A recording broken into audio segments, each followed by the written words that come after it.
Aux États-Unis, certains Noirs américains appellent au boycott des commerces tenus par des Africains. Voici pourquoi. Il y a quelques jours, une Afro-Américaine a lancé un appel viral sur TikTok. Objectif, boycotter tous les salons de coiffure, restaurants et entreprises appartenant à des Africains installés aux États-Unis. We know how to braid. Let's braid our own hair. Support our own small businesses. Stop going to the braid shops. Teach them how to have some fucking respect. Il pleut, mais je vais quand même faire cette vidéo. Si entre personnes noires, on estime qu'on est trop différents entre nous, au point même de créer une communauté, soi-disant deux communautés, une communauté noire américaine, une communauté noire africaine, pour semer la discorde entre la communauté noire, c'est quand même assez dommage et c'est quand même assez triste. Cela met en arrière tout le combat que nous menons contre le système oppressif blanc. Et tout cela perd son sens.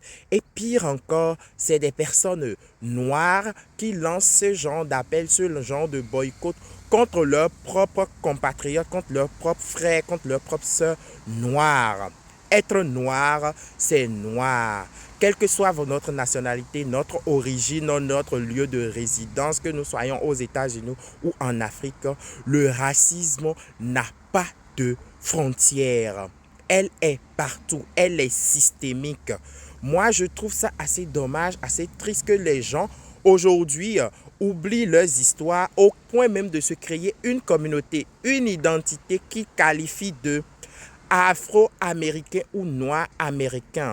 Après, j'ai comme l'impression que les gens oublient que être noir, c'est avoir une origine africaine, quel que soit où nous vivons. Les gens oublient notre histoire, notre origine, au point même de se créer cette identité de noir américain là. Parce que toutes les personnes noires qui se retrouvent aux États-Unis ici aujourd'hui ont été déportées de force par le système colonial, par le système oppressif blanc, au point même de perdre leur identité et leurs origines.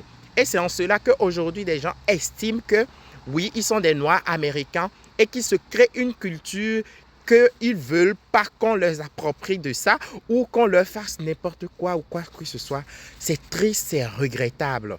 Nous, en tant que personnes noires, quel que soit où nous sommes, nous nous tenons d'être solidaires, d'être unis pour le combat, pour la liberté, pour la lutte contre le racisme. Comme je l'ai dit, le racisme, ça n'a pas de frontières.